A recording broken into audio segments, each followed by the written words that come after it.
Shalom, kekasih Tuhan. Hari ini saya mau menyaksikan bagaimana Roh Kudus menyampaikan sesuatu kepada saya. Ini kalau nggak salah 3 minggu yang lalu. Saya ada punya video pendek yang menceritakan tentang Roh Kudus juga memberitahukan tentang ayat firman yang ada di Lukas 11 ayat 23, yaitu itu juga Roh Kudus menyampaikan pesan kepada saya saat saya lagi baca firman. Saat saya baca firman itu tiba-tiba aja dan saya mendengar itu Tuhan berkata, jika siapa tidak bersama aku, dia melawan aku. Dan saat saya mendengar itu saya juga kaget. Saya langsung bilang, waduh, kalau kita menjadi lawannya Tuhan, kita tidak mampu, kita tidak bisa apa-apa, karena kita tidak berada pada posisinya Tuhan, tidak berada pada posisinya Yesus. Jadi kita tahu bahwa hal itu kita menentang Tuhan. Dan itu video yang kayaknya baru 2 hari lalu. Dan yang kemarin 2 minggu lewat, itu Roh Kudus tiba-tiba juga itu saya mendengar suaranya, langsung saya bisa mendengar dengan jelas sekali. Roh Kudus bilang, setan kuasa jahat. Tapi Roh Kudus bilang setan itu sangat takut dengan anak-anak Tuhan yang memiliki kebenaran Kristus. Kita tahu kebenaran Kristus itu seperti apa. Hidup di dalam takut Tuhan, kehidupannya hidup lahir baru, hidup di dalam firman Tuhan, hidup sesuai firman Tuhan, menjadi pelaku firman, terikat dengan Tuhan, dengan kondisi kebenaran Kristus. Kita menjadi manusia baru dalam Kristus, punya identitas Kristus, memiliki buah-buah roh, hidup lahir baru, bertobat, menerima Roh Kudus, menerima Roh Kudus api. Dan itu yang ditakut oleh iblis. Iblis takut dengan hal-hal yang seperti itu, karena Tuhan sudah berikan kuasa kita menjadi anak-anak Allah. Dan saat kita bertobat, lahir baru, kita menerima Roh Kudus. Dan itu yang membuat iblis takut.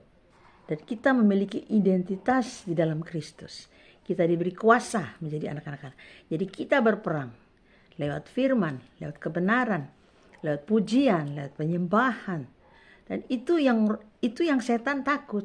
Dan Roh Kudus jelas sekali berbicara kepada saya bahwa Roh Kudus berbicara, setan itu takut kepada anak-anak Tuhan yang memiliki kebenaran Kristus.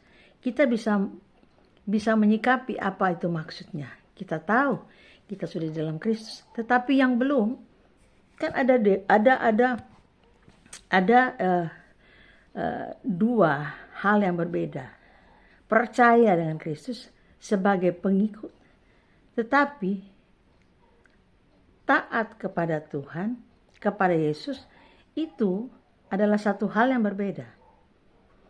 Itu yang dibilang sama seperti 12 murid menjadi pelaku firman, hidup bersama-sama dengan Tuhan setiap hari. Tetapi yang menjadi pengikut, mereka bisa saja meninggalkan Yesus. Mereka mendengar, tapi di saat Yesus berkata tentang kebenaran, mereka meninggalkan Yesus, mereka pergi. Seperti kita juga di akhir zaman, Kristen di akhir zaman.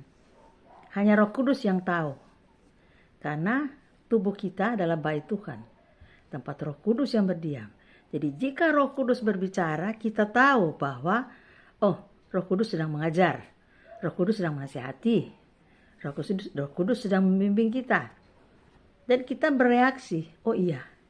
Artinya kalau ada kesalahan, langsung kita cepat minta ampun, bertobat. Minta Tuhan kuduskan, sucikan, bersihkan seluruh hidup kita. Itu. Jadi kita tahu mana suara Roh Kudus yang mengajar kita untuk kembali, untuk hidup, tidak lagi hidup di dalam dosa. Tetapi kalau kita hidup dalam kedagingan, hidup terus-terus melakukan kesalahan dan tidak mau bertobat, mengeraskan hati, dan jadi sasaran empuknya setan. Karena Roh Kudus sudah berbicara itu, dan itu jelas kepada saya. Langsung, tanpa banyak waktu lagi, saya langsung mencatat itu di sosial media. Kita harus memberitahukan apa yang Roh Kudus bicara kepada kita, supaya iblis dipermalukan dan iblis kita tahu bahwa dia hanya takut kebenaran Kristus di dalam setiap anak-anak Tuhan.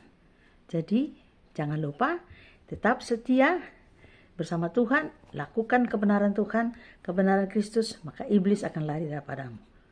Tuhan Yesus memberkati kita semua. Shalom.